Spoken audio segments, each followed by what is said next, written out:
Welcome to video 5 in our course, Restoring Your Bitcoin Wallet. In this video, we're going to walk you through how to restore your Bitcoin wallet from a seed phrase. Now, why might you need to restore your wallet from a seed phrase? There's many instances where you may need to do this. If your device becomes corrupted, lost, or stolen, that would be one reason. Something happens to your computer or operating system and you're unable to recover it. Or maybe you simply just want to restore the same wallet on a second device. You can actually do that as well. So we're going to walk you through the process of how to restore the wallet. So that way, should the time come where you need to restore it, you'll feel fully confident in your abilities to restore it and know exactly how it works. Now, if you remember in the previous videos, we wrote down a seed phrase and told you to keep that safe and secure, away from prying eyes. Don't let anyone else see it or access it. And you're going to find out exactly why in this video here. We're going to take that same seed phrase and restore this exact wallet in its exact form and setup.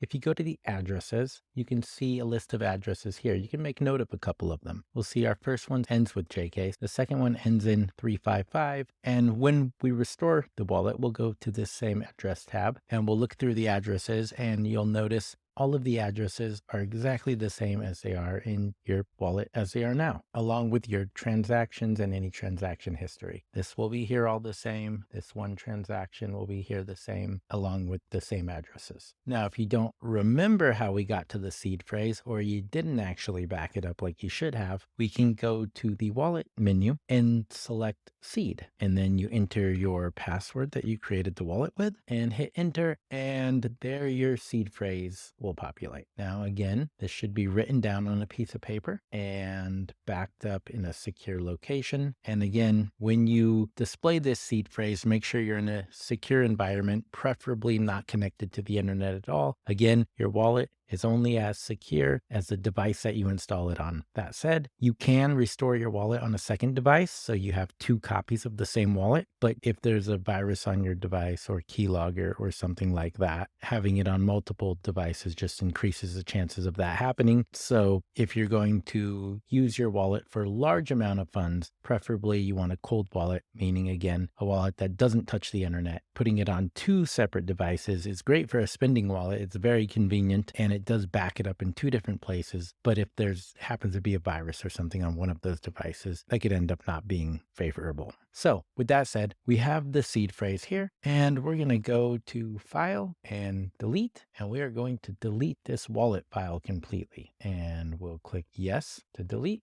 enter the password again, and it is gone. So the next step will be go to where you download the Electrum wallet the first time, or re-download the wallet if you'd like, and open it once again. And once you open it again, you'll be presented with the screen you were presented with the first time. So again, wallet name, you can name this anything you want. It's just for your records. This can be the same name as the old wallet or a new one. It does not matter. Click next. And then here on this screen, this is where we'll actually do something different. Well, not on this screen, the next one, but we're going to create a standard wallet next. And then I already have a seed, and that will restore the wallet.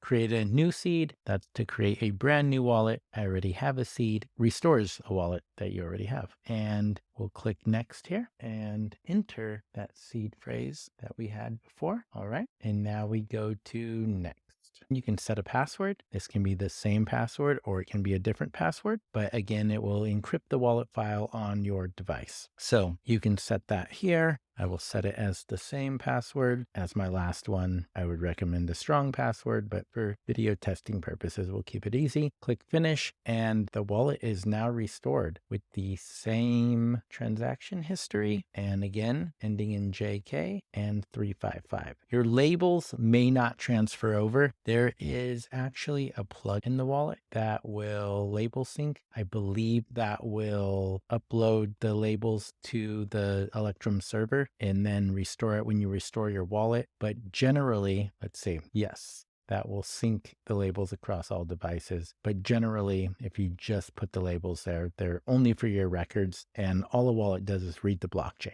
The label doesn't get transferred to the blockchain, just for your personal records. So, and the same goes for your notes. So, but the wallet itself the balances, the transaction history, the addresses are all restored exactly as they were previously based off of your seed phrase of those 12 words, or you can use a 24-word seed phrase. You select that when you first create the wallet. But those 12 words in that exact order create cryptographically this same list of addresses every single time, which will have the same transaction history, of course. And that's how you restore a wallet. It's as simple as that, really. And now, once you've done this, you can feel confident in sending a larger amount of funds to your wallet, knowing that it's correct. You've written down the correct seed phrase. You've restored the wallet. Should anything happen to it, you now know how to recover it, and you should be good to go from there. At this point, you should feel confident in using your wallet, and in every function of how it works from a basic level, you really don't need to know any more than that. There's much more advanced options available, and we'll go through those in later courses if you'd like to learn. But you now have the very basic ability to accept transactions confidently, send transactions, and restore your wallet. And you have a good idea of security, how to secure your wallet and your seed phrase and never give those out. You understand what public and private keys are. Never give out your private key. Public means you can publicly give it out. Private means it's just for you. You now understand what the difference between a hot wallet and a cold wallet is. And again, a hot wallet is for spending, your daily spending wallet. Think of it as a checking account. A cold wallet, think of it as a savings account for your long-term storage, where you want it to be secured with extra security, not touching the internet, away from prying eyes, off of device that could have any exploits or vulnerabilities.